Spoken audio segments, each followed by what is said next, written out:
O tema é: o Senhor não mudou, suas mãos continuam estendidas para salvar e seus ouvidos estão atentos para nos ouvir. Esse texto é um texto valiosíssimo da palavra de Deus. Existe nele um contexto imediato. O capítulo 58, os irmãos fecharam a Bíblia? Não, né? Abre a Bíblia, por favor, irmãos. Vamos ler um pouquinho. O capítulo 58 faz parte desse contexto imediato do texto de Isaías 59. O capítulo 58 vem falando. E eles falam com Deus: Deus, por que jejuamos nós e o Senhor não atentas para isso? Porque nós afligimos a nossa alma e tu não levas em conta isso. Ó, Deus, estamos jejuando, estamos fazendo e o Senhor não está se atentando para isso. Aí no capítulo 59, Deus começa a responder a eles o motivo pelo qual eles não eram atendidos por Deus. Os irmãos estão com a Bíblia aberta? A partir do versículo 1, Deus vai falar: eis que a mão do Senhor não está encolhida para que não possa salvar, nem os seus ouvidos surdos para que não nem surdo o seu ouvido para não ouvir.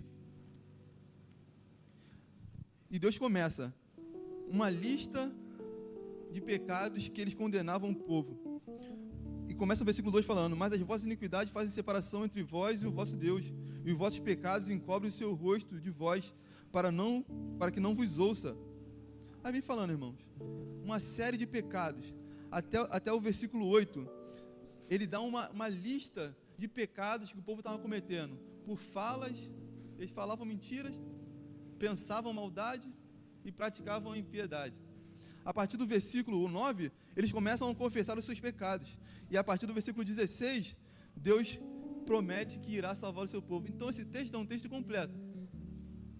Começa com o povo de Judá reclamando: olha só, jejum, Deus, eu faço e o Senhor não me atende, o Senhor não me entende, o Senhor parece que não quer agir ao meu favor.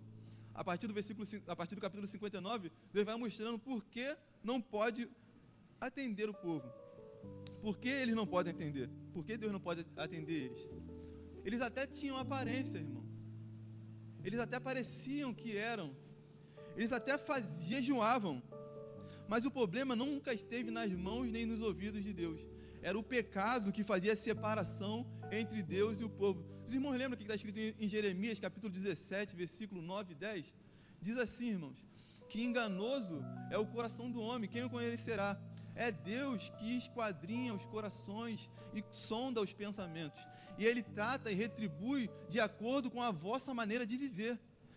Ele te trata e te retribui de acordo com a sua prática de vida. Deus te retribui de acordo com a sua conduta. Desde o início, nós vemos Deus julgando intenções e ações, irmãos. Desde o início, Deus sempre julgou as obras e as intenções do nosso coração. Não é, irmão Sebastião? Lá no início, Ele julgou o que de Caim? A intenção da oferta de Caim. E Ele reprovou. Ele julgou o coração de Davi e viu que Davi era o quê? Um homem segundo o seu coração. Em Eclesiastes, no capítulo 12, versículo 14, vai dizer que Deus há de trazer a juízo todas as obras, seja ela mais ou boas. Todos nós haveremos de comparecer diante do tribunal de Cristo, para que as nossas obras sejam julgadas, quer sejam boas, quer sejam mais, irmãos. Quer sejam boas, quer sejam mais. Não adianta. Lá no início, Deus já julgava a intenção, e Ele deixa mais claro no capítulo 5 de Mateus, quando Ele fala assim, ó: aquele que olhar para uma mulher e cobiçar ela no seu coração, já cometeu adultério. Então não são só as obras de iniquidade que nos afasta de Deus, são os pensamentos de iniquidade que também nos afasta do Senhor, irmãos. Não adianta parecer que você é. Uma vida de aparência não vai te levar a lugar nenhum, porque além de parecer, você tem que ser, porque Deus conhece o mais oculto do seu coração. Irmão, eu tenho aprendido isso de uma forma terrível, porque tem muita gente que se coloca acima das outras pessoas e julgam quando as pessoas cometem erro, falam mal pelas costas. E eu percebi uma coisa, que se você quiser falar mal de mim, ô Martins, pode me chamar, que eu sei coisas muito piores sobre mim do que você mesmo. Não é assim? Às vezes, quando você fala mal de uma pessoa, é só o superficial, irmão. A coisa é muito pior do que você imagina. E se você se atentar, sua vida está ainda mais pior do que a daquela pessoa, irmão. Por isso nós temos que examine, pois, o homem a si mesmo. Examine, pois, o homem a si mesmo, porque chegará o dia do julgamento e Deus julgará, irmãos. E Deus julgará. Deus julgará. Deus não se importa com a aparência. O que ele fala com Samuel? Samuel, você olha para a aparência, Samuel. Mas eu olho o coração, eu olho lá dentro do interior, eu sei que se passa lá no fundo, Samuel. E nesse texto de Isaías 59, mostra que eles cometeram pecados, e foram inúmeros pecados cometidos por eles, até que nesse versículo 2, ele fala, mas as vossas iniquidades fazem o quê? Separação.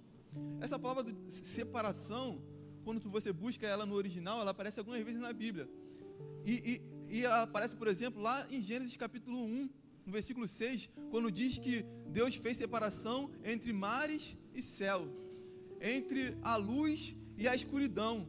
Aparece em Levítico, quando diz que Deus separa o santo do profano, irmãos. Está vendo?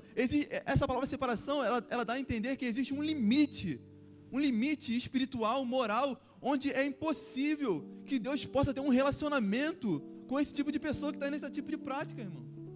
Era impossível que eles fossem atendidos por Deus, porque existia uma barreira espiritual que impedia que Deus se relacionasse com o povo.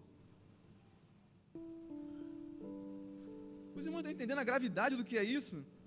A gravidade do que é isso? Se vocês forem lendo, vocês vão ver que a violência virou normal. A justiça foi corrompida. Eles falavam mentira. Eles iam ao tribunal e nos tribunais não existia mais verdade. A Bíblia vai falar que o mal, além de ser planejado, eles planejavam o mal na sua mente e logo em seguida eles praticavam o mal. Não existia mais paz em Judá, irmãos. Não era ignorância. Eles escolheram a perversidade. Eles escolheram a maldade. Eles eram decididos e obstinados a errar.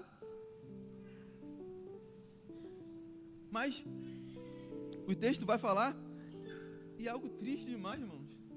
Eles buscavam e não tinham respostas. Eles chamavam e não eram atendidos. Eles queriam estar na luz, mas caminhavam nas trevas. Olha que tristeza, irmãos. Olha que tristeza. E quantas vezes nós nos encontramos assim? Quantas vezes nós nos encontramos assim, perdidos, querendo luz, mas andando em trevas com nossas condutas. Andando em trevas.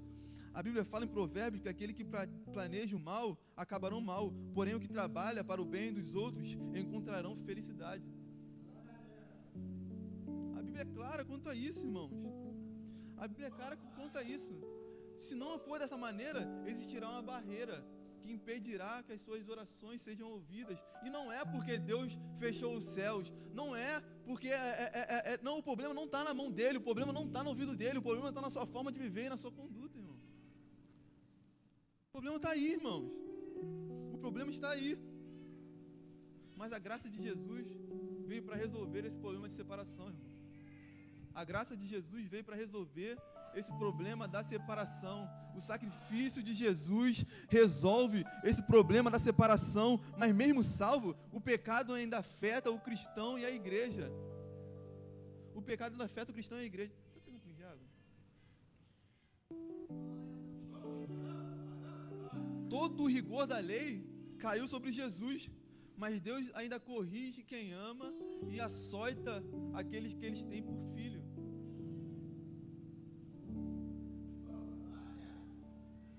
A igreja de Éfeso, ele diz, você abandonou o primeiro amor. O rigor não mudou, irmão. Deus não muda. Deus não muda. A igreja de Pérgamo, ele fala, vocês aceitam a doutrina de Balaão. Aceitam suborno. A igreja de Tiatira, ele fala, vocês aceitam a corrupção espiritual através dos ensinamentos de Jezabel, aquela profetisa que levou o povo a pecar. A igreja de Sardes, ele fala, vocês têm a aparência de que estão vivos, mas vocês estão mortos. A igreja de Sardes, a igreja de Laodiceia, ele fala, vocês são mornos. e os mornos são vomitados. A igreja de Laodiceia, ele fala que eles são mornos e os mornos são vomitados, irmãos. O rigor da palavra de Deus, às vezes a gente pensa, Jaqueline, obrigado.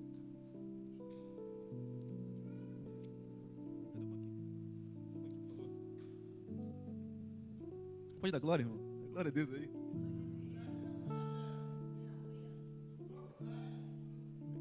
Não, tá ótimo, obrigado. Os irmãos estão entendendo, irmão? A mensagem? Sabe o que tem acontecido? E eu vejo isso muitos anos acontecendo.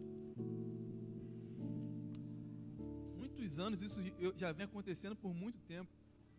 Quando nós lemos a palavra de Deus, a gente acha que a palavra de Deus é para os ímpios, é para aqueles que estão lá fora, o rigor da palavra, e muitas vezes nós tratamos as pessoas dessa forma, mas não é, irmão.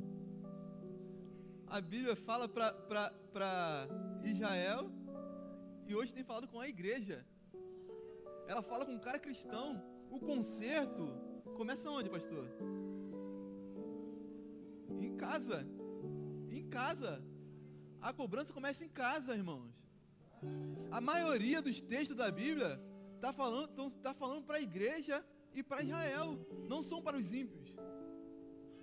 Você que precisa se consertar, precisa me consertar, irmãos. A igreja evangélica em Bangu precisa se consertar diante do Senhor. Não é mais tempo de viver uma vida de aparência, Martins. Não é mais tempo de vivermos de aparência, irmãos. Chegou o momento de nós vivermos a palavra de Deus e sermos verdadeiros cristãos. Chegou o nosso momento de sermos luz nesse mundo. E ser luz não é para quem está lá fora, não, irmãos. Quem tem que ser luz é a gente que foi chamado pelo nome do Senhor. Tem que ser luz, tem que ser eu, tem que ser você, irmão. Quem tem que amar, quem tem que cuidar, quem tem que amparar. O que afastava a Deus do povo de Israel eram os pecados deles. E o que tem afastado Deus da nossa igreja são os nossos pecados. É nós que não tomamos a postura de homens e mulheres de Deus. Muitas das vezes nos orgulhamos de termos 30, 10, 40, 50 anos de crente, mas não mudamos a nossa conduta dentro de casa. Não mudamos a nossa conduta no trabalho. Não mudamos a nossa conduta dentro da nossa vizinhança. Tratamos as nossas esposas de qualquer maneira. Tratamos nossos filhos de qualquer jeito. Aí depois falar, Senhor, que saudade da luz. Quanto tempo eu não falo em mistério. Quanto tempo eu não sinto a tua unção. Senhor, eu não vejo mais cura. Senhor, eu não vejo mais poder. Mas será que a mão do Senhor mudou de lugar? Será que os ouvidos deles foram fechados? Ou será que são os nossos pecados que têm nos afastado dele? Irmão, hoje é dia de conserto. Hoje é dia de mudança. Hoje é dia de transformação. Hoje é dia de restauração. E o Senhor está falando contigo nessa noite. É noite de mudança para cristão, irmão. É noite de mudança da informação para crente. É para diácono, é para pastor, é para irmã, é para jovem, é para criança. É noite de mudança, irmão. A espada do Senhor corta aqui dentro da casa do Senhor, meu irmão. O juízo começa dentro da casa de Deus. Aracaio, derebaçaio, manto, rionderecanto, reonderebacel e manto, lá, choma, nerecaio. Oh, aleluia, aleluia. Carência não substitui arrependimento, irmãos. Saudade não substitui arrependimento. Saudade não substitui arrependimento. E no capítulo 59, enquanto Isaías vai falando, algumas pessoas vão se arrependendo e vão confessando os seus pecados. Oh, aleluia, glória a Deus. Olha, vocês vão ter a Bíblia aberta? Capítulo 59, versículo 9. Olha o que o povo vai falando. Pelo que o juiz está longe de nós, e a justiça não nos alcança.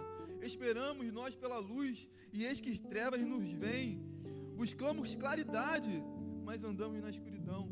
Apalpamos as paredes como os cegos, e como os que não têm olhos, andamos apalpando, tropeçando ao meio-dia como trevas, e nos lugares escuros como mortos.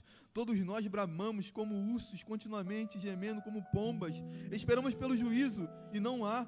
Pela salvação, e ela está longe de nós, porque as nossas transgressões se multiplicaram perante Ti, ó Deus, e os nossos pecados testificam contra nós, porque as nossas transgressões estão conosco, e conhecemos as nossas iniquidades.